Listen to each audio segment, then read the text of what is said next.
नमस्कार दोस्तों। आप सबका बहुत बहुत स्वागत है मेरे YouTube channel best crime stories Hindi में। आज मैं जो कहानी आपके लिए लेके आया हूँ वो भोपाल से है।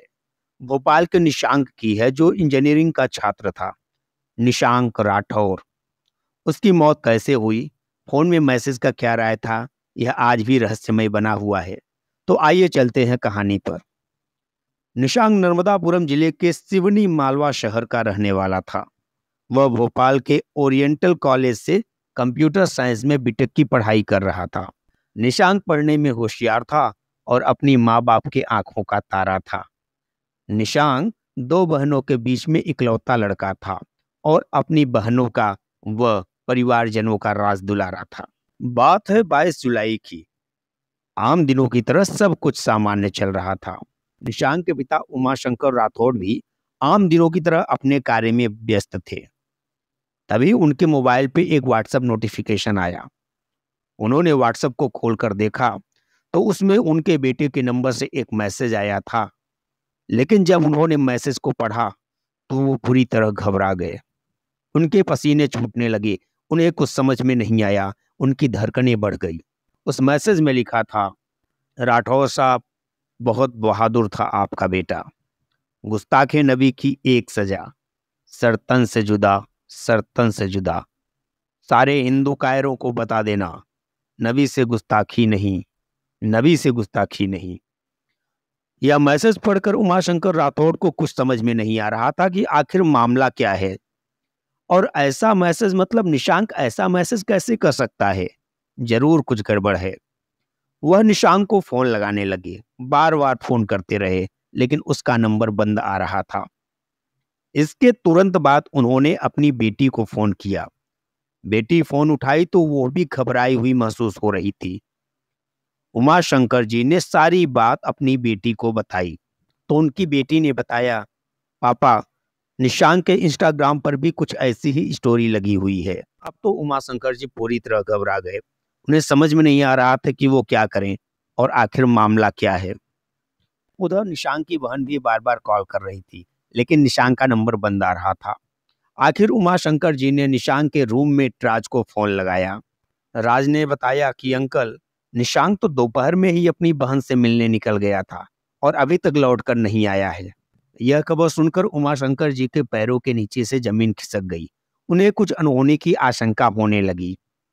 यह सब होते हुए 4 घंटे बीत गए कि तभी उमाशंकर जी के नंबर पर पुलिस की तरफ से एक कॉल आया।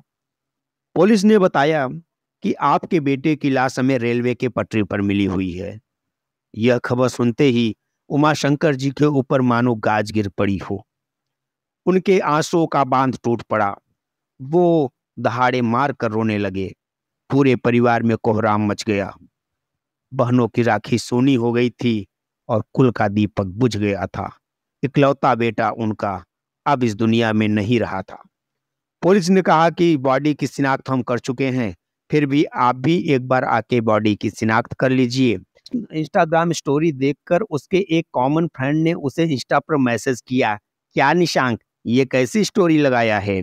तभी उधर से रिप्लाई आया, तुम्हारा दोस्त शहीद हो गया है। उसने नबी की शान में गुस्ताखी की, सजा उसे मिल चुकी है।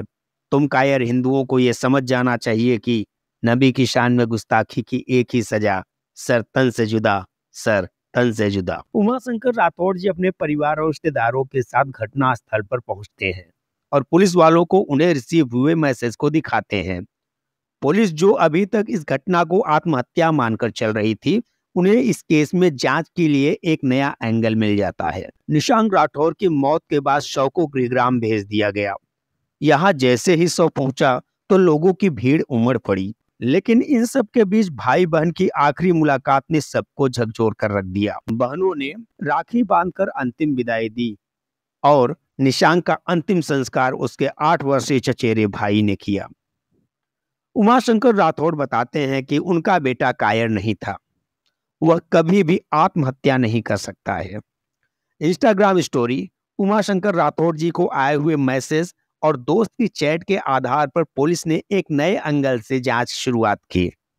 इसी साल जुलाई में निशांक कॉलेज का हॉस्टल छोड़कर अपने दोस्त राज रघुवंशी के भोपाल स्थित फ्लैट में शिफ्ट हो गया था। इससे पहले वह कॉलेज के हॉस्टल में रहता था। निशांक ने अपने पिता से कहा था कि वह कुछ ही दिनों में अपने लिए किराए का नया कमरा खोज लेगा। पुलिस ने निशांक के दोस्त राज से पूछा तो उसने कहा कि निशांक ने मुझसे कहा था कि वह अपनी बहन से मिलने जा रहा है। हुआ क्या था कि उस दिन उसकी दूसरी बहन का पेपर वहीं भोपाल में था, तो उसने इसीलिए राज से कहा था कि वह अपनी बहन से मिलने जा रहा है। यह चर्चा वह कई दिनों से राज से कर रहा था कि वह उससे मिलने जाएगा, और अपनी बात के अनुसार वह दोपहर को घर से निकल गया था। एसपी शाहवाल आगे बताते हैं कि भोपाल से निकलने के बाद निशांक ने जिस पेट्रोल पंप में ईंधन भरवाया था, वह जगह से घटना स्थल केवल 6 किलोमीटर की दूरी पर है। घटना स्थल बरखेड़ी के पास वह क्षेत्र जहां उसका शव मिला था। यह मैसेज जब सत्ता के गलियारों में गूंजा तो सबके कान खड़े हो गए। मध्य प्रदेश के गृह मंत्री नरोत्तम मिश्रा जी ने भी कहा कि पुलिस जांच में आत्महत्या का पहलू प्रमुखता से सामने आ रहा है।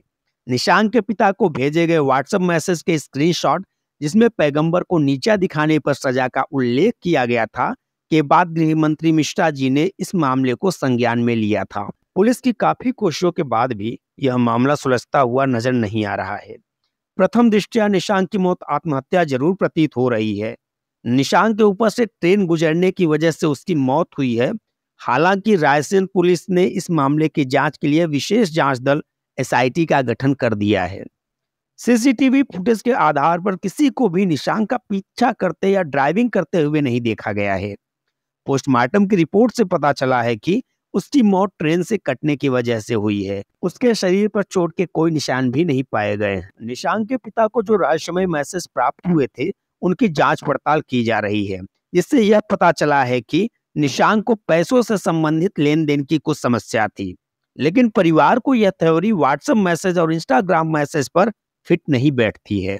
बेटे को खो देने के बाद लगभग बेसुध हो चुके उमाशंकर राठौड़ ने कहा कि शाम को 5:44 पर मुझे बेतुके मैसेज प्राप्त हुए। इसके बाद मैंने तुरंत बेटियों को कॉल किया और मैसेज के बारे में बताया। तब बेटियों ने बताया कि निशांक के सोशल मीडिया अकाउंट के पोस्ट की गई एक तस्वीर में उन्होंने ऐसा ही मैसेज देखा है। मेरा बेटा आत्महत्या नहीं कर सकता है, वह इस तरह का लड़का नहीं था। पुलिस रहस्यमय व्हाट्सएप मैसेज और इंस्टाग्राम मैसेज की जांच कर रही है। उनका कहना है कि निशांक ने कभी भी धार्मिक रूप से या धर्म के विरोध में कुछ भी पोस्ट नहीं किया था। पुलिस ने घटनास्थल से निशांक का मोबाइल बरामद किया था। निशांक के दोस्त राज ने पुलिस को यह भी बताया कि निशांक ने कभी धर्म के बारे में चर्चा या बहस नहीं की थी। राज ने आगे कहा कि निशांक एक हंसमुख शख्स था। वह चुपचाप बिना किसी आहट के इस दुनिया से चला गया। घटना वाले दिन शाम को हमारे एक कॉमन फ्रेंड ने निशांक के इंस्टाग्राम पर एक पोस्ट देखा और उसे मैसेज किया। जब उधर से बेतुका जवाब आया, तब हमें उसकी मौत के बारे में पता चला। पुलिस की जांच में यह बात सामने आई कि शेयर बाजार में निशांक का इंटरेस्ट था। उसने इसमें इन्वेस्ट भी किया था। वह हमेशा से ट्रेडिंग में करियर बनाना चाहता था। उसने कुछ लोगों से उधार भी लिए थे, लेकिन पैसों को लेकर वह कभी तनाव में नहीं रहता था, इसलिए यह आत्महत्या का एंगल नजर नहीं आता है। मृतक के पिता को भेजे गए मैसेज और उसके घर से प्राप्त किए गए लैपटॉप के साथ साथ मोबाइल भी पुलिस ने जब्त कर लिया और उसकी जांच पड़ताल अभी जारी है। एसएसपी ने आगे यह भी बताया कि जांच के दौरान पता चला है कि निशांक ने अपने पिता और बहनों से कॉलेज की फीस भरने के बहाने पैसे लिए थे, लेकिन पिछले 1.5 महीने से वह कॉलेज नहीं जा रहा था। मामला आखिर क्या था? क्या कोई उससे जबरदस्ती पैसे मांग रहा था?